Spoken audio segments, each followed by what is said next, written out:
Petite correction de ce que mon frère a dit. Je ne viens pas du Canada, je viens du Québec. C'est une grande différence pour nous et je tiens à le préciser. Vous savez, c'est vraiment une joie pour moi d'être avec vous ici. Non seulement la joie de prêcher Christ encore et encore, mais vous savez, on écoute tellement de choses inutiles dans nos oreilles. On regarde avec nos yeux tellement de choses complètement infructueuses. On utilise nos vies souvent, notre temps, notre précieux temps, comme notre frère vient tout juste de le rappeler, pour faire des choses complètement vaines. Or, nous avons 2 jours là, réservés pour parler de Jésus, chanter Jésus. Donc, c'est absolument incroyable pour moi d'être là avec vous. C'est édifiant pour mon âme et j'espère que, je suis assuré en fait, que ça va l'être pour vous aussi. Si vous avez de la difficulté à comprendre mon français exemplaire, vous pouvez demander à l'équipe de l'Église Bonne Nouvelle de vous donner des oreillettes pour la traduction de mon français en français. Mais sinon, je crois que Dieu peut toucher nos oreilles et que je sois bien compris, si ce n'est pas par vos oreilles, du moins par vos cœurs. Donc, je vous invite à tourner maintenant dans la parole de Dieu, dans Romains, au chapitre 3. Donc, le livre de Romains, au chapitre 3.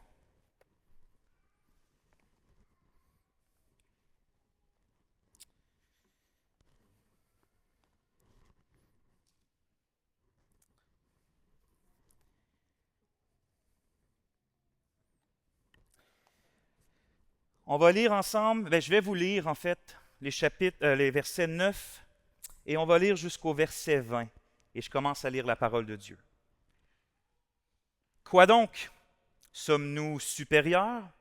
Pas du tout, car nous venons d'accuser aussi bien juifs que grecs d'être tous sous l'empire du péché. Comme il est écrit, il n'y a pas de juste, non pas même un seul. Il n'y a personne qui ait de l'intelligence. Il n'y a personne qui recherche Dieu. Ils se sont tous détournés, ils se sont tous ensemble corrompus. Il n'y en a aucun qui pratique la bonté, il n'y en a pas même un seul. C'est une tombe ouverte que leur gosier, ils se servent de leur langue pour tromper. Il y a du venin de vipère sous leurs lèvres, et leur bouche est pleine de malédiction et de cruauté.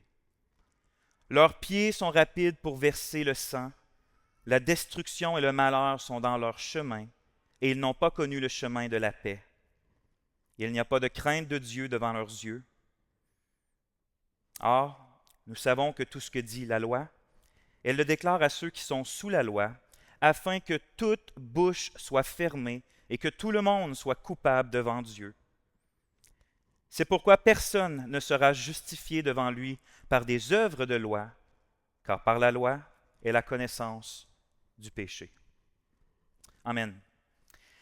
Ce qu'on vient tout juste de lire est un portrait assez sombre. Je crois que vous allez être d'accord avec moi.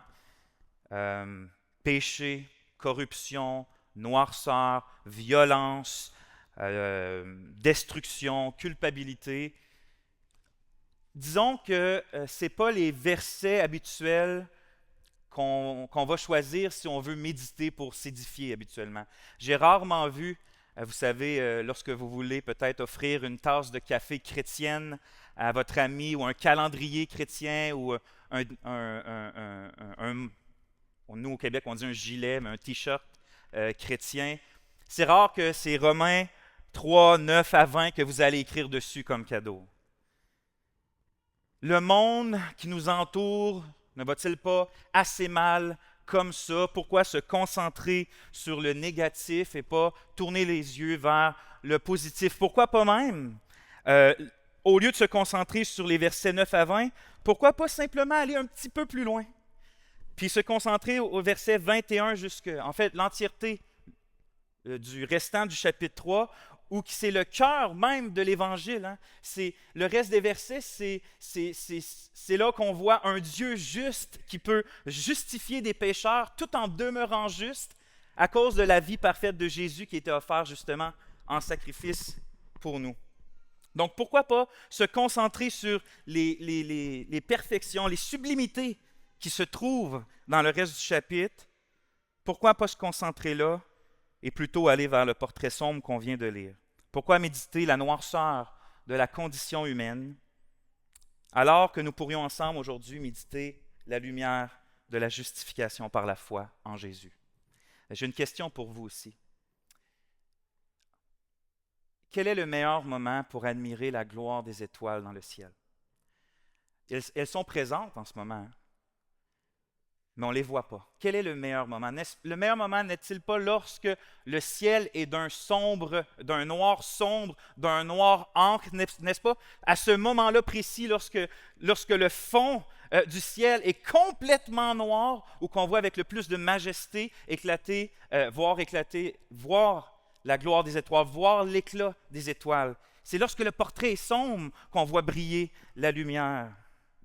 Ben, de la même manière, il nous est impossible de voir briller la splendeur de l'Évangile de Jésus-Christ, la splendeur de notre salut, la splendeur de la rédemption, si nous n'avons pas simultanément devant nos yeux le portrait extrêmement sombre que la Bible donne de notre état de pécheur, de notre condition de pécheur. Si Romains 3, 21 à 26, c'est les versets qui suivent ce que j'ai lu, si on lit ça et on trouve ça aussi magnifique, c'est justement parce que le reste du chapitre 3 se trouve immédiatement après le chapitre 1 et le chapitre 2, où l'apôtre Paul s'épuise à nous faire comprendre, il s'épuise en fait, verset 9 qu'on a lu, à accuser aussi bien juifs que grecs d'être tous sous l'empire du péché. Vous savez, si notre cœur éclate de joie lorsqu'on entend au verset 24 que tous ceux qui croient sont gratuitement justifiés par la grâce, c'est parce qu'on vient de lire au verset 23 que tous ont péché et sont privés de la gloire de Dieu. Sans le verset 23, qui est sombre, on ne voit pas éclater la gloire du verset 24, qui est absolument admirable. Autrement dit, notre appréciation de la grâce de Dieu manifestée dans l'Évangile, manifestée lors de notre conversion, manifestée lors de toute notre vie chrétienne, où que notre vie est constamment des signes de la grâce de Dieu, bien, notre appréciation de cette grâce-là est étroitement liée à notre compréhension de la corruption puis de la condamnation de l'humanité en Adam. Si je voulais utiliser le thème de la conférence, je pourrais dire que la seule manière de connaître l'histoire de Dieu, c'est-à-dire celle de la rédemption, c'est de connaître aussi l'histoire de l'homme, qui est celle de la rébellion, celle de la condamnation, celle de la corruption. Il y a tant d'évangéliques aujourd'hui, dans tout le monde occident, qui s'offusquent chaque fois qu'un prédicateur ou qu'un livre ou qu'un chant ose parler de péché, de jugement, de culpabilité, de péché originel, de l'enfer, du jugement dernier. C'est comme si ces gens-là ne veulent qu'entendre parler de paix et de joie et de grâce. Ça me fait penser, en Amérique du Nord, surtout aux États-Unis, il y a ce qu'on appelle les safe spaces. C'est des endroits protégés c'est le wokisme qui vient avec ces termes-là, ou que dans les universités, tu as des endroits où que si tu ne veux pas entendre des idées qui te dérangent, qui t'offusquent, tu vas là, puis là, tu es sûr de rien entendre de ça. Malheureusement, même ça va jusque dans le monde évangélique où des chrétiens veulent jamais, des gens qui professent Christ ne veulent juste pas entendre parler de péché, de jugement, de culpabilité. Mais ces gens-là ne comprennent pas que la grâce n'a du sens que parce que l'homme est par nature un pécheur. Parce que l'homme est par nature un enfant de colère. Parce que l'homme, par nature, est destiné au jugement. Vous savez, s'il n'y a pas de péché, s'il n'y a pas de rébellion, on n'a aucune raison et ça ne fait aucun sens de parler de pardon et de réconciliation. L'une des raisons pourquoi notre cher apôtre Paul était un chrétien aussi zélé, des fois on se demande comment Paul pouvait être aussi zélé, aussi passionné, contre vent et marée, dans l'adversité, dans la critique, continuer, puis avoir seulement Christ devant ses yeux. Et comment cet apôtre-là pouvait être animé d'une si grande passion pour son Sauveur?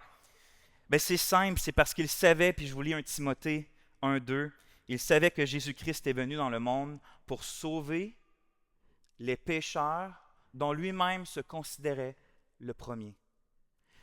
C'est pas que Paul pensait qu'il était le premier à avoir péché, clairement il sait que Adam était le premier. Mais lorsqu'il se regardait dans une glace, il ne pouvait pas croire qu'il y avait quelqu'un pire que lui. Il ne pouvait pas croire qu'il y avait plus corrompu que lui. C'est pour ça que Jésus-Christ lui était aussi précieux. C'est pour ça qu'il considérait absolument toute chose comme une perte. C'est pour ça qu'il était prêt à tout perdre, à renoncer à tout. Et c'est pour ça que Jésus était pour lui la connaissance de Jésus était pour lui si excellente. Le Seigneur Jésus est toujours plus précieux au cœur de celui qui considère franchement son état misérable sans Christ. Les seuls qui sont prêts à renoncer à tout, c'est ceux qui sont absolument convaincus dans chaque fibre de leur âme que sans Christ, ils n'ont rien. Jésus disait que celui ou celle à qui on pardonne beaucoup aime beaucoup. C'est pour ça que la femme pécheresse qui lui essuyait, qui lavait ses pieds avec ses larmes, c'est pour ça qu'elle le faisait, parce que beaucoup lui avaient été pardonnés. Vous savez, vous voulez savoir le secret des Augustins de ce monde, des John Bunyan, des Charles Spurgeon, des George Mueller, des Martin Lloyd-Jones, des Paul Washer. Vous voulez avoir leur secret, c'est vraiment pas compliqué. Hein? Chacun d'eux avait constamment deux vérités dans leur cœur qui étaient toujours présentes. La première, c'était leur dépravation totale, leur dépravation pernicieuse, et de l'autre, leur rédemption glorieuse. Ils savaient, ils étaient tous absolument convaincus qu'ils étaient rien sans Christ, qu'ils ne pouvaient pas eux-mêmes aller vers Jésus de leurs propres efforts, qu'ils méritaient les pires jugements, qu'ils étaient dignes d'un jugement éternel. Ils savaient ça d'un côté, ils en étaient persuadés. Et donc, ils comprenaient quelle grande grâce et quel grand amour ils étaient l'objet d'un Dieu qui ne leur devait absolument rien. C'est lorsqu'on se voit réellement où que nous sommes et où Dieu est, c'est l'espace entre les deux qui est toujours une motivation à l'adoration, à la passion, puis à la poursuite de la joie en Jésus. Bien-aimés, n'oublions jamais que c'est lorsque nous saisissons la profondeur de notre misère que nous sommes en mesure de saisir la grandeur de la miséricorde. C'est pour cette raison que si vous voulez vraiment, si vous désirez profiter au maximum de la prédication que nous avons eue avant et de toutes les autres prédications qui vont être centrées sur l'évangile merveilleux de notre Seigneur Jésus, je vous encourage à considérer les implications de ce que Paul écrit en Romains 3:9, puis de les considérer avec humilité. De prendre le miroir de la parole de Dieu et de ne pas vouloir la montrer à votre prochain à côté de toi. Regarde à côté de toi, regarde comment tu es. Mais de vous regarder vous-même à la lumière de la parole. Et seulement alors, on va pouvoir développer une passion comme celle de l'apôtre Paul et comme celle de tous les grands hommes et les grandes femmes de Dieu dans l'histoire de l'Église qui ont offert leur vie pour leur précieux Sauveur. Au verset 9, nous venons d'accuser aussi bien juifs que grecs d'être tous sous l'empire du péché. Je vais prier. Ô notre Dieu, quel plaisir d'être devant ta face avec tous tes enfants ici pour t'adorer, ô Seigneur. On veut te demander de sonder nos cœurs. Sonde-nous, Seigneur, pour voir si nous marchons sur la bonne voie. Et montre à nos yeux, ô Dieu, notre péché, notre misère, ce que nous sommes sans toi. Et donne-nous encore une fois d'admirer avec jubilation tout ce que tu fais pour nous en Jésus. Qu'on puisse sortir d'ici, Seigneur, avec les yeux brillants de la grandeur de notre Rédempteur. À toi la gloire dès ce soir, pour toujours, Seigneur. Amen. Au verset 9, lorsque Paul écrit « Nous venons », il indique qu'il fait en quelque sorte un résumé succinct de comme j'ai dit tout à l'heure, qui s'épuise à faire depuis le verset 18 du chapitre 1. Et quel est ce résumé? Ben que tous sont sous l'empire du péché. En disant tous, c'est-à-dire tous les Juifs, mais aussi tous les non-Juifs. Autrement dit, le portrait de l'histoire humaine, comme j'ai dit tout à l'heure, est absolument sombre. C'est absolument tous les êtres humains, les hommes, les femmes, les enfants, les vieillards, les blancs, les noirs, les athées, les religieux, les riches, les pauvres, les gens libres, les esclaves, sont sous ce que l'apôtre nomme l'empire du péché. On va revenir sur ça dans un instant. Mais avant, vous savez, j'ai rencontré puis j'ai parlé à beaucoup de gens qui prétendent ou qui confessent ne pas croire ni en Dieu, ni en fait dans un absolu moral. Ils ne croient en rien de tout ça, mais j'ai encore jamais rencontré et parlé avec quelqu'un qui nie carrément l'existence, plutôt qui nie avoir expérimenté le mal. Peut nier un absolu moral, mais jamais il va nier d'avoir expérimenté le mal dans sa vie, parce que la mort, la souffrance, la tristesse, l'horreur, la honte, l'injustice fait non seulement partie de notre histoire, mais fait aussi partie de notre quotidien à chacun d'entre nous. On pourrait tous se lever ce soir, lever la main et dire oui, j'ai expérimenté la souffrance ou la tristesse ou la honte ou l'injustice ou la douleur, la mort. Mais même si tous peuvent témoigner que le mal existe bel et bien, rares sont ceux qui peuvent nous expliquer d'où il vient, la source du mal. Plusieurs philosophes, intellectuels, humanistes, scientifiques ont, au courant de l'histoire, tenté de nous expliquer d'où venait, qu'est-ce qui causait, quelle était la cause de la présence de ce mal universel dont tous les humains expérimentent quotidiennement. Mais leurs réponses se sont trouvées être qu'insatisfaisantes, une après l'autre. Oui, bon, en théorie, sur papier, des fois, ça paraît bien, mais ça n'explique pas ce qu'on expérimente à chaque jour. Par exemple, plusieurs darwinistes qui croient que l'humain évolue de progrès en progrès, affirment que le mal qu'on expérimente, c'est simplement les résidus de notre passé bestial. Donc, pour eux, l'humain est devenu moralement bon, il a progressé maintenant, sauf peut-être certains instincts bestiaux qui demeurent. Selon eux, on est passé des ténèbres de notre passé bestial, puis on va vers la lumière, vers le progrès, vers la paix, vers l'ordre, vers le bonheur. Mais à quel point faut-il être stupide et aveugle et ignorant pour affirmer que l'homme, au niveau de sa moralité, évolue de progrès en progrès? Je vous donne une statistique. Selon l'Organisation mondiale de la santé, par année, il y a 73 millions d'avortements dans le monde. 73 millions. Nous assassinons en tant qu'humanité 73 millions de bébés par année et ça ne semble pas déranger beaucoup de personnes. La France ne vient-elle pas d'être le premier pays au monde qui a entré dans sa constitution l'avortement? Puis après, on ose dire qu'au niveau de la morale, nous allons de progrès en progrès. Je vais mettre le chiffre de 73 millions en perspective. Je vous rappelle que l'un des moments les plus sombres de notre histoire, c'est lorsque les Juifs ont été assassinés lors du génocide de l'Holocauste. Il y a eu environ 6 millions de Juifs assassinés, en tout, comparé à 73 millions de bébés par année. D'autres affirment que le péché ne trouve pas sa source dans la nature humaine, mais plutôt dans la culture humaine.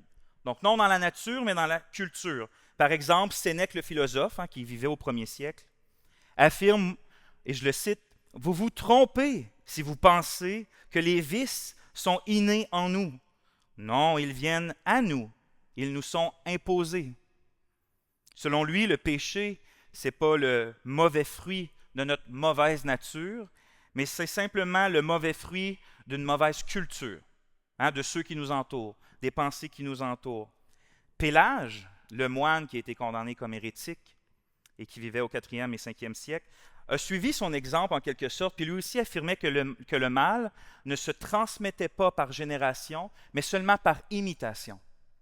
Il écrivait, et je le cite, qu'un péché propagé par génération est totalement contraire à la foi universelle. Le péché ne naît pas avec l'homme, mais il est commis ensuite par l'homme. Mais probablement que l'explication, la tentative d'explication du mal qui est le plus répandue dans nos sociétés occidentales contemporaines, c'est probablement celle du philosophe grec Socrate qui affirmait, 5 siècles avant Jésus-Christ, que la cause et l'essence du péché consistaient principalement, essentiellement, dans l'ignorance. Personne, selon lui, ne faisait le mal volontairement. Si l'homme est bon par nature, selon lui, et lorsqu'il sait ce qu'est le bien, il pratique naturellement le bien. Ainsi, selon cette pensée-là, notre plus grand besoin, ce n'est pas celui de la régénération, ce n'est pas celui où on reçoit, que notre nature est renouvelée, hein, qu'on est de nouveau. Ce n'est pas la régénération, mais l'éducation, dans le fond, notre plus grand besoin. Et c'est là que je dis que c'est la pensée la plus répandue probablement en Occident. Comme si la solution à tous nos problèmes serait de mieux éduquer nos enfants. Parce que, selon eux, si les enfants font le mal, c'est seulement parce qu'ils manquent de connaissances. Et lorsque les adultes font le mal, c'est simplement parce qu'ils ont mal été éduqués. Quelle folie, encore une fois. Les péchés ne diminuent aucunement avec la connaissance, ne diminuent aucunement avec l'éducation. Bien au contraire, les péchés deviennent plus volontaires, plus ingénieux, plus sales. La connaissance n'enlève pas le péché, elle ne fait que le raffiner et le rendre même plus coupable. Comme le prophète Jérémie disait en Jérémie 4, 22, « Ils sont sages pour faire le mal. » Et donc, tous peuvent témoigner que le mal existe, mais personne ne peut l'expliquer. Personne sauf Dieu. Et c'est exactement ce qu'il fait dans sa parole inspirée.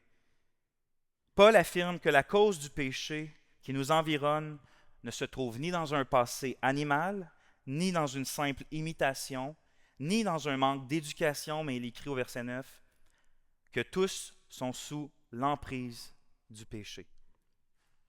Littéralement, il est écrit que tous sont sous le péché, hupo, sous le péché, mais c'est un terme assez fort qui veut dire sous, comme un esclave. Dans le fond, tous sont esclaves du péché.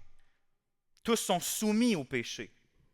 Ainsi, toutes les iniquités que Paul va nommer au verset 11, que ce soit le manque de crainte de Dieu, l'ignorance de Dieu, la non-recherche de Dieu, l'injustice, l'orgueil, la vanité, la violence, en fait, c'est les fruits du problème, ce n'est pas la racine de notre problème.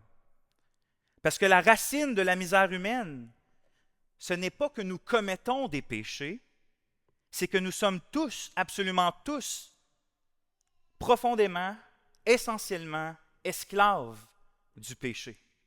Comme Jésus le disait en Jean 8, 34, « Quiconque se livre au péché est esclave du péché. » Et donc le péché est décrit par Paul et par le Seigneur Jésus comme un chef tyrannique, et nous sommes démontrés comme ces esclaves. Hein. Nous n'avons d'autre choix que d'obéir au péché. En fait, notre volonté est inclinée même vers le péché, et donc c'est la seule chose qu'on sait faire.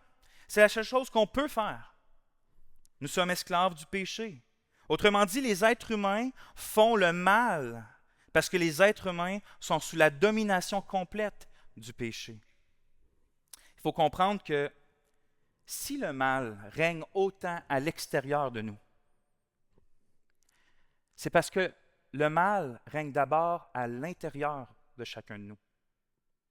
Et donc, lorsqu'on voit des choses atroces à l'extérieur, c'est parce qu'il y a des choses atroces à l'intérieur.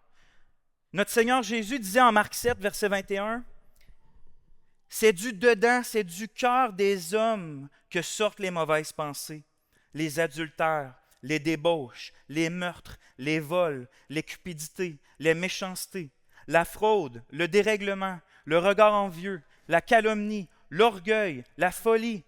Toutes ces choses mauvaises sortent du dedans et souillent l'homme. »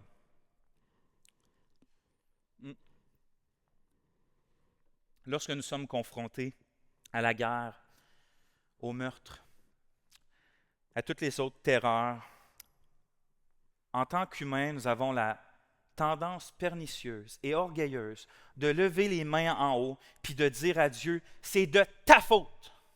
Si ça arrive, c'est de ta faute. C'est soit parce que tu l'as voulu, c'est soit parce que tu n'as rien fait, mais c'est de ta faute si des terreurs arrivent sur terre, si des malheurs arrivent dans ma vie. Mais si nous n'étions pas si aveugles et endurcis dans notre cœur, nous serions en mesure de comprendre qu'en réalité, c'est la main de Dieu des cieux qui pointe vers nous et qui nous dit non, c'est de votre faute. Tout le malheur qui arrive sur la terre, c'est de votre faute à vous. C'est pour ça que vous expérimentez des choses aussi terribles. La réalité de l'histoire humaine, c'est que nous nous sommes tous soumis volontairement, ou nous nous sommes tous volontairement rendus esclaves du péché, de sorte que le péché est devenu maître de nos pensées, maître des affections de nos cœurs et maître de notre volonté. Dans tout ce que le cœur est dans la Bible, l'intelligence, les affections puis la volonté, tout ça, c'est entièrement esclave du péché. Mais ça n'a pas toujours été comme ça. L'Éternel n'a pas créé l'homme et la femme mauvais et pécheurs. Au contraire, il les a créés à son image. Quelle image sublime! Il les a créés dans un état de bonheur, de justice, d'innocence parfaite même en fait. Mais suite au péché abominable d'Adam, qui était en passant le meilleur d'entre nous, l'entièreté de la race humaine s'est retrouvée dans la noirceur puis la dépravation la plus totale. Comme le puritain Thomas Goodwin l'écrivait, ou comme certains de mes amis français diraient, Thomas Goudouin. Et je le cite, « L'âme est un rayon très pur à l'image du Père des Lumières, qui surpasse le soleil en pureté. Et pourtant, toutes les saletés du monde ne peuvent souiller le soleil, mais le péché a souillé l'âme. Oui, un seul péché, le plus petit, le souille en un instant, totalement, éternellement. » L'apôtre Paul, un peu plus loin, au chapitre 5, écrit « Comme par un seul homme le péché est entré dans le monde, et par le péché la mort, et qu'ainsi la mort s'est étendue sur tous les hommes, parce que tous ont péché. » Un peu plus loin, il ajoute au verset 18 « Par une seule offense, la condamnation a atteint tous les hommes. » Au verset 19, il ajoute « Par la désobéissance d'un seul homme, beaucoup ont été rendus pécheurs. » Et donc, ce passage-là, crucial pour notre compréhension du péché originel, nous apprend que ce n'est pas seulement la culpabilité d'Adam que nous avons hérité, mais aussi de la corruption d'Adam. Souvent, on pense que nous devenons pécheurs parce que nous commettons des péchés, mais la Bible nous apprend, et ce passage-là entre autres, que non, nous commettons des péchés parce que nous sommes pécheurs. Depuis la chute, notre histoire a donc horriblement changé. Nous avions été créés pour la justice, nous avons choisi l'iniquité. Nous avions été créés pour le bonheur, pour la vie, pour la jouissance. Au lieu de ça, on a choisi la honte, la souffrance et la mort. Nous avions été créés pour la liberté, mais nous avons choisi l'esclavage. Vous savez, ce monde-là, le monde occidental, s'il y a bien une prétention qui m'énerve, c'est cette prétention-là d'être libre. Le monde se vante d'être libre, mais est-il vraiment libre? Je vais prendre un exemple. Je vais prendre l'exemple qui est souvent désigné comme la révolution sexuelle ou la libération sexuelle qui s'est produite en Occident dans les années 1960. Avec la légalisation de la contraception, la légalisation de l'avortement, l'acceptation sociale par rapport au libertinage, il y a toute une génération de jeunes qui se percevaient enfin libres de pouvoir avoir une vie sexuelle libérée de la contrainte de la procréation, libérée de la contrainte du mariage et même libérée de la conséquence de leur action. Nous sommes un peu plus de 60 ans plus tard. Pouvons-nous constater que l'humain, au niveau de la sexualité, est maintenant vraiment libre? Ne sommes-nous pas plutôt une société complètement esclave de notre dépravation sexuelle? Je vais vous nommer une autre statistique. On va juste Malheureusement, à Montréal, au Québec, il se trouve le siège social du géant mondial de la pornographie qui s'appelle Pornhub, qui affirme recevoir plus de 150 millions de visiteurs par jour. 150 millions de visiteurs par jour, c'est plus que la population du Canada, de la France, de la Suisse puis de la Belgique mis ensemble. Par jour, le dimanche étant la journée qui a le plus de visites.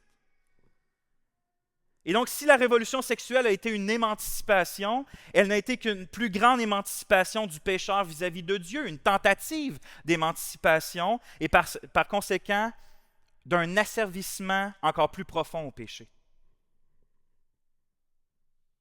Ça ne fait que confirmer les propos de l'apôtre Pierre qui écrivait déjà au 1er siècle, 2 Pierre 2,13.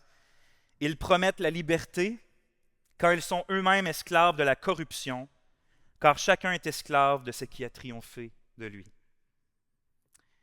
La réalité, c'est que nous nous sommes tous rebellés contre notre pourtant si merveilleux, si indescriptible Créateur. Et par conséquent, nous avons changé nous-mêmes notre histoire pour une histoire de péché, une histoire de misère, une histoire de honte, une histoire de mort. Simplement dit, parce que nous avons rejeté le Dieu de l'histoire, nous avons choisi une histoire sans Dieu. Et donc une histoire sans satisfaction, une histoire sans joie, une histoire sans espérance, une histoire sans but. Et c'est là la source du péché, la source du mal, la source de la misère humaine. Parce que la chute de l'homme est réellement un événement historique, bien le péché est devenu une composante existentielle de notre histoire, de l'histoire humaine, mais aussi de chacune de nos histoires personnelles.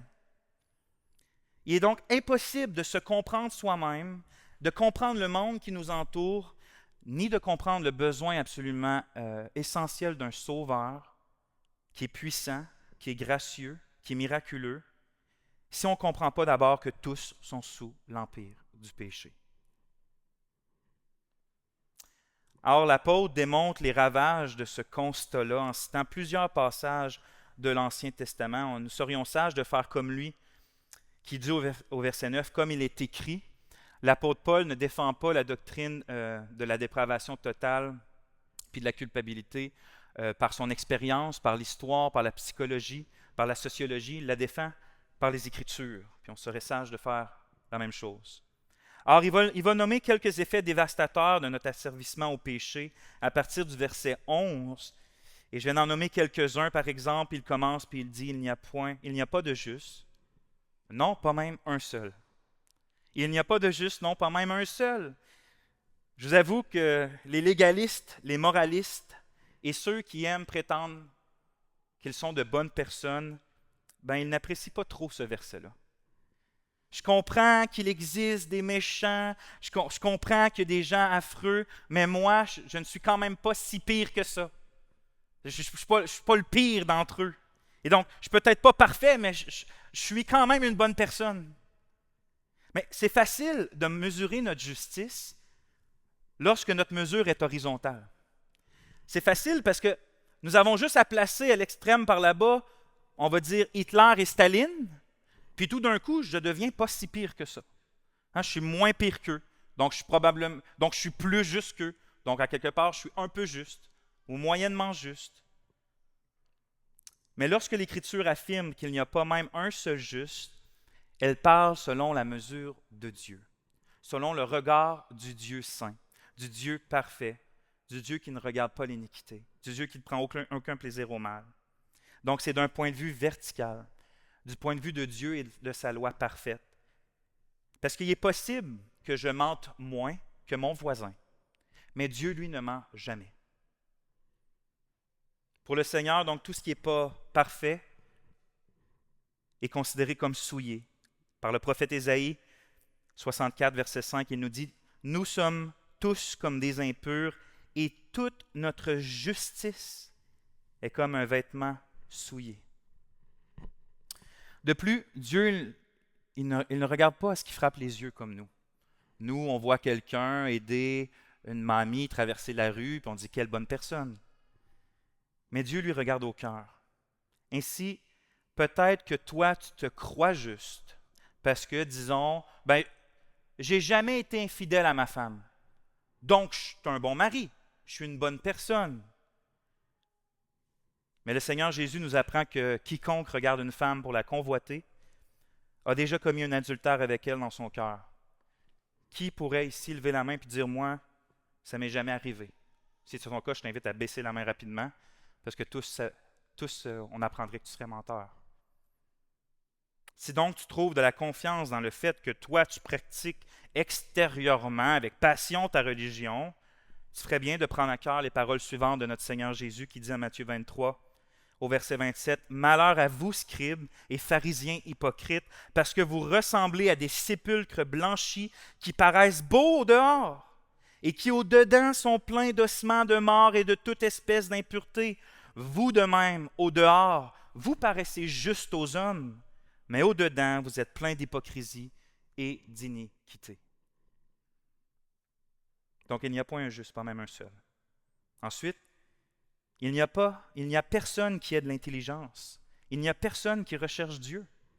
Wow! En disant que personne n'a d'intelligence, Paul et le psaume qu'il cite en fait, l'Écriture ne parle pas tant des capacités intellectuelles, des pensées, des capacités cognitives. C'est pas ce que la Bible entend la plupart du temps par intelligence. C'est plutôt une intelligence ici spirituelle, une intelligence morale. En fond, c'est ce que la Bible appelle notre entendement, notre pensée, qui est en quelque sorte l'œil de nos cœurs, qui est notre capacité à percevoir avec justesse ce qui devrait être pour nous spirituellement beau, spirituellement attrayant, bon et vrai.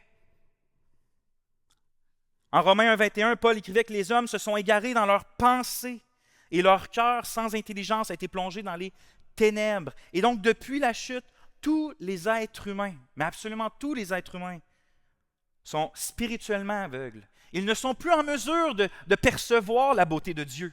Ils ne sont plus en mesure de percevoir la joie qui se trouve en Dieu, de sorte que même si, psaume 19, même si l'étendue déclare la gloire de Dieu, les êtres humains voient l'étendue, mais ils ne voient pas la gloire de Dieu. Même si l'Écriture, la gloire de Dieu est perceptible, on peut y goûter dans les Écritures, pour eux, non. Ils ne perçoivent pas cette gloire de Dieu. C'est pour cette raison que le Fils de Dieu pouvait marcher en chair et en os devant eux, et pourtant, pour eux, il n'était qu'un homme, et qu'un homme méprisable en plus. Contrairement aux apôtres qui pouvaient dire « Nous avons contemplé la gloire du Fils unique. » Ils voyaient la même personne, mais ils ne voyaient pas de la même façon. Paul disait en 2 Corinthiens 4, « Si notre évangile est encore voilé, il est voilé pour ceux qui périssent, pour les incrédules dont le Dieu de ce siècle a aveuglé l'intelligence, afin qu'ils ne voient pas briller la splendeur de l'évangile de la gloire de Christ, qui est l'image de Dieu. » Au début de ma vie chrétienne, quand je partageais avec mes amis le si merveilleux Jésus que j'avais trouvé, qui m'avait trouvé en fait, je ne comprenais pas, ça ne faisait aucun sens pour moi pourquoi eux ne le voyaient pas. Je leur parlais de Jésus, je leur parlais de la grâce, du pardon, de la puissance, des miracles. Puis eux, ils étaient de glace devant ça. J'ai compris par ensuite dans les Écritures qu'ils avaient l'intelligence aveuglée et qu'ils ne pouvaient pas percevoir la gloire de Christ à moins que Dieu ouvre leur cœur. C'est pour cette raison que Paul ajoute qu'il n'y a personne qui recherche Dieu. Parce que le péché nous rend spirituellement aveugles, on ne perçoit rien de désirable en Dieu, puis parce que notre pensée perçoit aucune beauté en Dieu, nos affections ne désirent pas Dieu, puis parce que nos affections de cœur ne désirent pas Dieu, notre volonté ne veut jamais de Dieu. Et donc, on ne le cherche pas.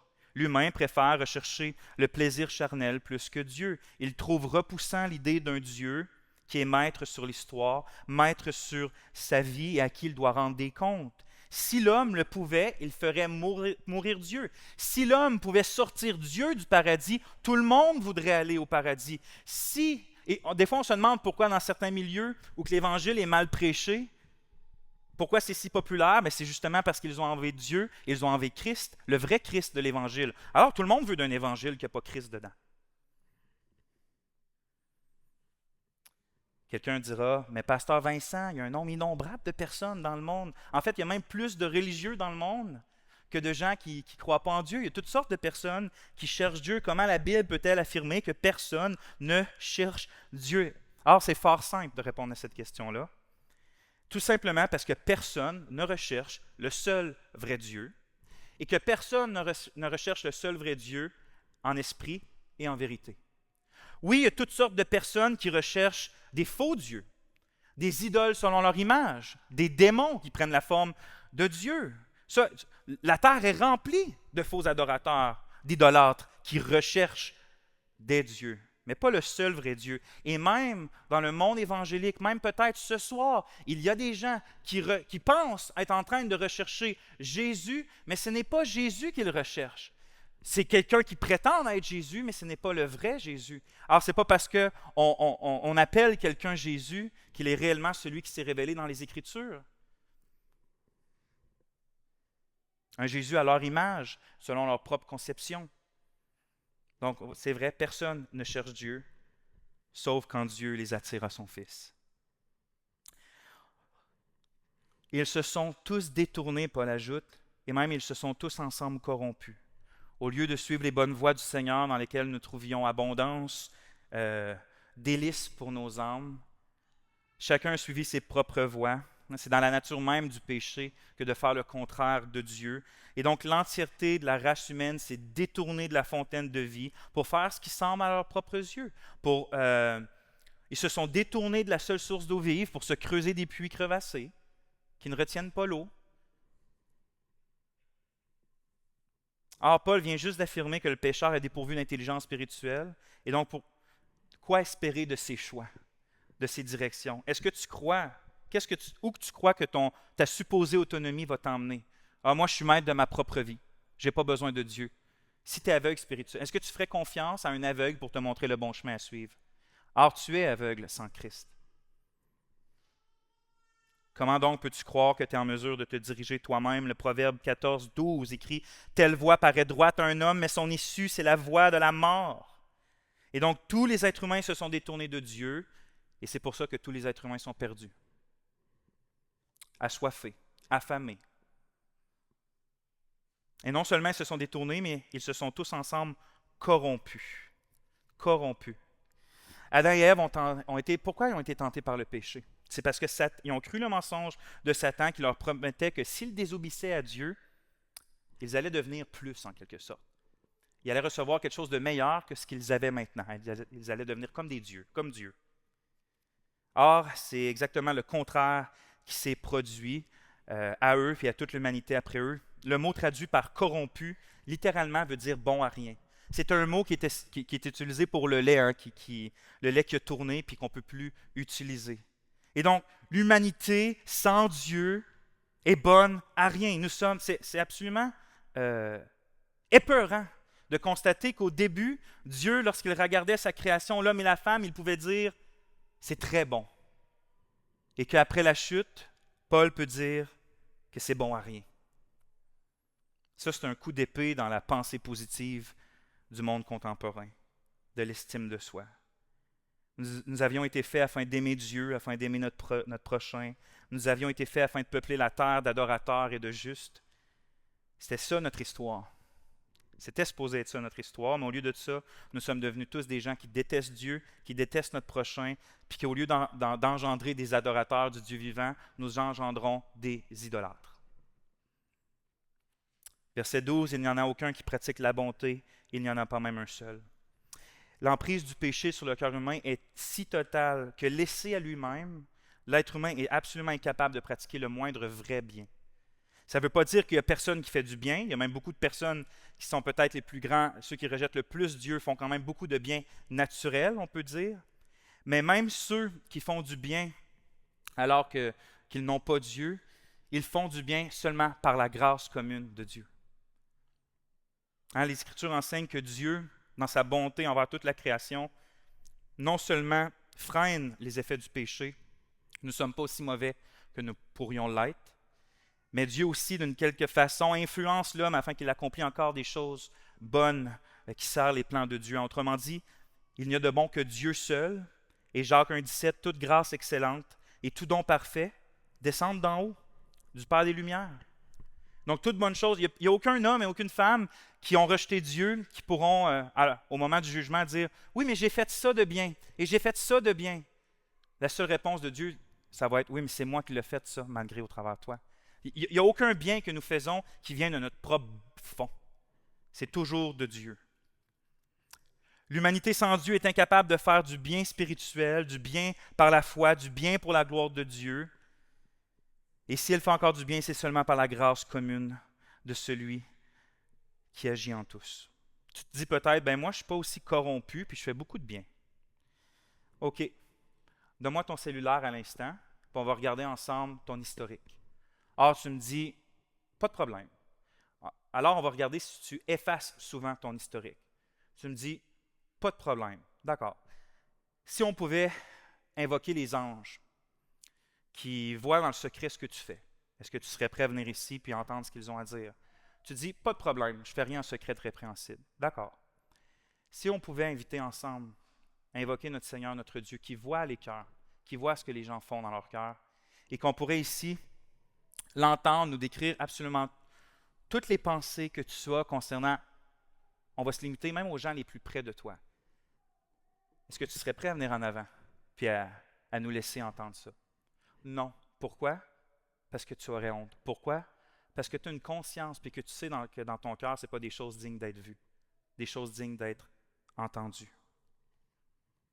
Si vous m'aviez connu avant l'âge de 20 ans, vous auriez pu dire « Wow, quel garçon respectueux, serviable, toujours là pour aider. » Mais si vous aviez pu voir dans mon cœur, oh, quel horrible spectacle que Dieu m'a montré justement dans le miroir de sa parole et par l'Évangile et par la croix. Quel horrible spectacle. Hein? Quelle confrontation nous devons avoir lorsque Dieu nous met face à nous-mêmes.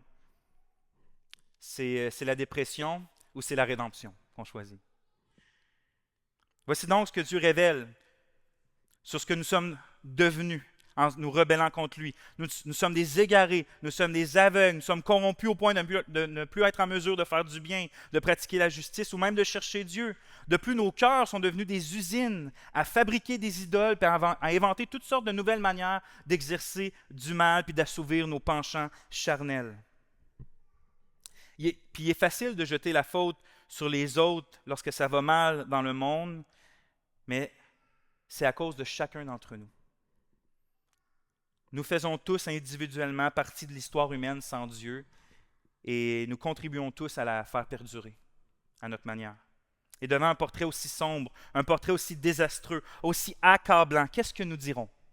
Quoi dire? Hein? Au verset 19, Paul dit « Or, nous savons que tout ce que dit la loi, elle le déclare à ceux qui sont sous la loi, afin que toute bouche soit fermée et que tout le monde soit coupable devant Dieu. En face de notre corruption, en face de notre culpabilité, en face des conséquences horribles de notre péché dans le monde et dans nos vies, il n'y a vraiment rien à répondre à Dieu.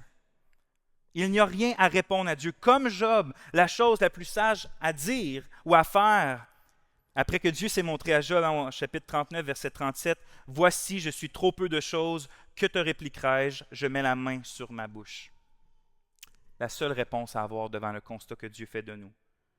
Or, l'une des raisons pour laquelle il est absolument crucial qu'on ne soit pas vite à rouspéter devant le Seigneur lorsqu'il parle de nos cœurs, ce n'est pas seulement parce que nous sommes coupables et que nous n'avons rien à répondre, c'est vrai, mais c'est aussi parce que si tu commences immédiatement à rouspéter devant le Seigneur sur ta condition, tu ne vas plus être en mesure d'entendre la solution que le Seigneur peut t'offrir.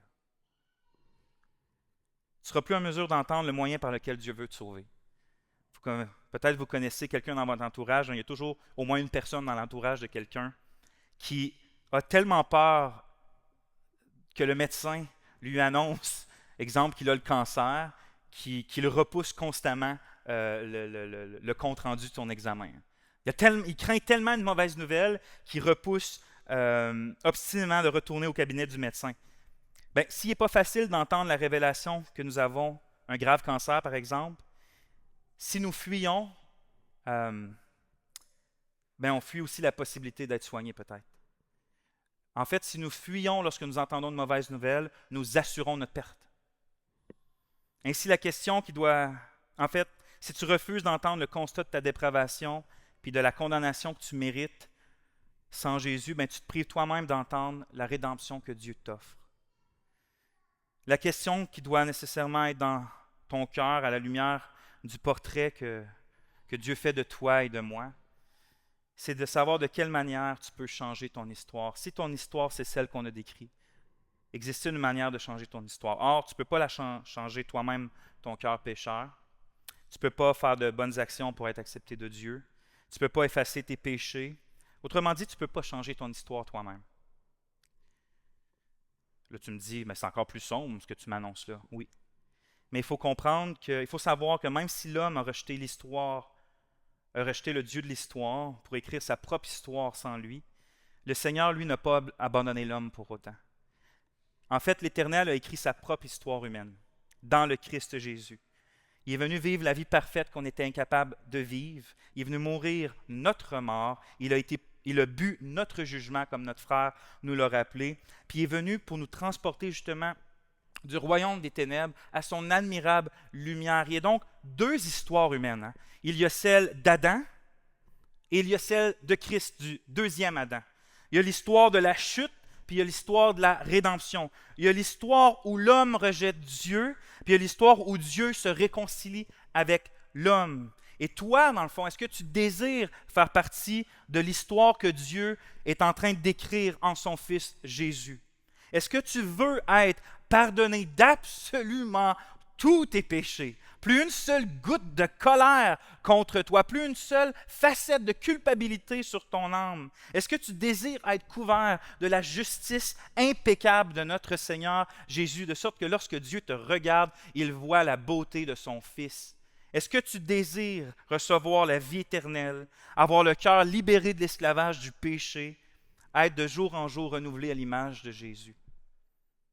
Toutes ces grâces-là sont disponibles à ceux et celles qui osent entendre le constat qu'on a fait ce soir dans Romains 3, 9, qui à la lumière de ce constat, se repentent de leurs péchés, se repentent de leur nature corrompue et qui invoquent dans leur cœur le grand Dieu pour lui faire uniquement confiance au travers de Jésus, pas à rien d'autre.